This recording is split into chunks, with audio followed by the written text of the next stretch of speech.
it's white to move, black's pieces look active, but they are not coordinated. Most players would look for a normal attacking move, maybe capture on g5, but Tal finds something much stronger. At first, the idea looks impossible, but the real problem is black's king. King is stuck in the center. The back rank is weak, and white's rook are ready to take over the open file. Keep this position in mind. We'll come back to it in a few minutes. Now, let's go back on move 1 and see how this attack was built. Hello everyone, I'm Aniket, an Arena International Master. Welcome back to Queen Sacrifice Legends, episode 22. Today's game is Mikhail Tal versus Bernard Williams, played in a simultaneous exhibition in England 1974. Tal was one of the greatest attacking players in chess history, famous for creating chaos and making opponent solve impossible problems. Williams was facing Tal in a simul, but even in that setting, one inaccurate defensive move was enough for Tal to launch a direct attack. This game is famous because Tal sacrifices his queen. If you enjoy classical attacking games and queen sacrifices, subscribe. Now, let's start from move 1. The game begins with the Sicilian defense. e4, c5, knight f3, knight c6, d4. Tal opts for open Sicilian, cd4, knight d4, knight f6, knight c3, d6, bishop g5, e6, queen d2, a6, long castle. I'm not going too deep in the opening theory. Here we get a sharp position. White castles long and prepares kingside pressure. Black usually wants queenside counterplay with moves like b5 or central resistance with piece development. So already the position is not quite. White is aiming at black's king. Black is trying to create counterplay before white's attack becomes too strong. The game continues with knight takes d4, queen takes d4, queen a5, simply putting a pressure on the bishop. So f4, protecting the bishop and gaining more space in the center, knight d7, white pushes forward with the f pawn. This is important. Tal is not playing slowly. He wants space, attacking lines, and pressure near black's king. Then Tal plays e5. He's not waiting for black king to just settle down. He knows one thing, that black king is not safe because he is sitting in the center, and that's why Tal just wants open the center and take advantage of it. Black replies with d5, simply closing the center. Now the center becomes fixed. That means attacking chances become even more important because the position is no longer opening naturally. So Tal played f5, simply striking in the center again. This is the main story of game. Tal keeps pushing pawns toward black's king. Black responds actively and played bishop c5, attacking the queen, queen f4, simply going to the safer square, h6, attacking the bishop, but Tal did not defend the bishop. He played fe6. He said, if you want to take my bishop, I'll take your knight with a check and then I'll grab a pawn. And after that, black is not having a smooth position. So Williams has to capture back. So fe6, and now bishop t3. He is not defending the bishop. He is again sacrificing the bishop. Now black reaches an important defensive movement.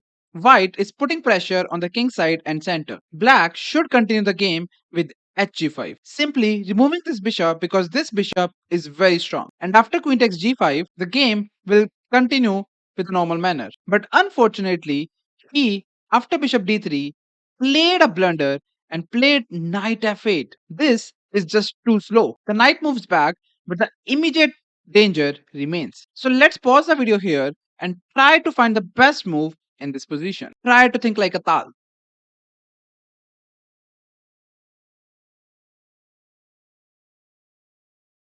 Now, Tal plays rook f1, again hanging his own bishop. This is a very Tal-like move. White does not rush. He brings the rook to the open file and increases the pressure on f8. Point is simple. Black's king is still in the center and the f file is becoming a highway for white's pieces. Black replies with queen c7, stopping queen f7, but now Tal finds the forcing idea and he played knight b5. This bishop on g5 is hanging from three moves, and now Tal is sacrificing the knight on the other side of the board. This is the first tactical explosion.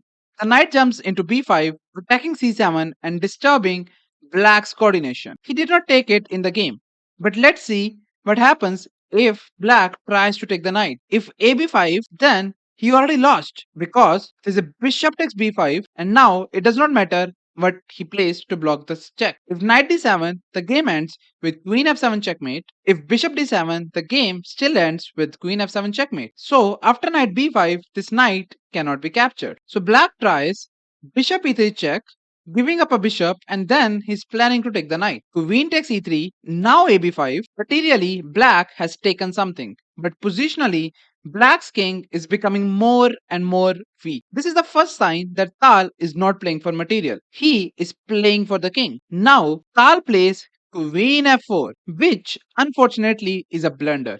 And now, Tal has lost all of his advantage if black plays the best move. But before I show you what black played, let me show you why this is a blunder. It's a blunder because now black can play hg5, so bishop takes b5 check, knight d7, there's a queen takes d5, rook takes a2, queen g6 check, king d8, and now black's king is fine and Tal has to settle the game with the repetition with queen g5 and queen g6, and the game would be draw because now Tal got nothing and Tal's king is also not safe. In the game, Williams found the best move, which is hg5. Tal plays bishop takes b5 check, and now I just showed you he should continue the game with knight d7, and black is completely fine. But unfortunately, in the game, black plays king d8, and now the attack becomes decisive. This is the moment where black's king is standing on d8, the rook is on h8, and the f file is ready to explode. Tal has everything he needs. The queen is active, the rook is on f1, the bishop gives pressure, and the black's king has no safe square. If you are serious about improving and want structure training instead of just solving random puzzles, I've worked with students personally.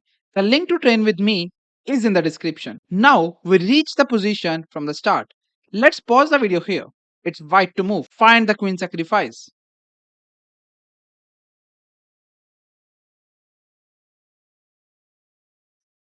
Most players would look at White's queen and think she needs to play safe. But Tal plays queen takes f8. White sacrifices the queen. At first, this looks insane because black can simply capture it, and black does. Rook takes f8. But now comes the point. Rook takes f8, back with check. White's rook replaces the queen on f8.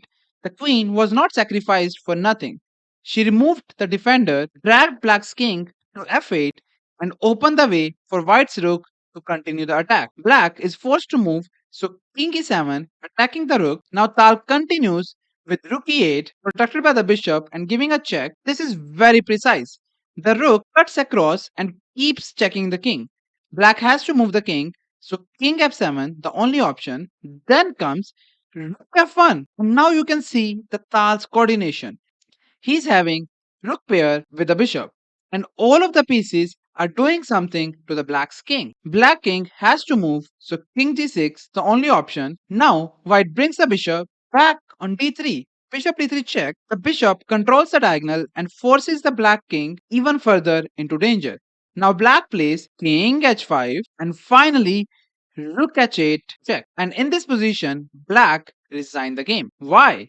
The checkmate is unavoidable because after king g4, there's a simple checkmate with bishop e2 checkmate. White's queen is gone, but black's king has no escape. The rooks and bishop are enough. That is the beauty of the sacrifice. Tal did not need the queen anymore. He needed open lines, forcing checks, and active pieces. So that was Mikhail Tal versus Williams from 1974. If you enjoyed this episode, subscribe for the next queen sacrifice legend and comment below, would you have found queen takes f8 in this position? I will see you in the next one.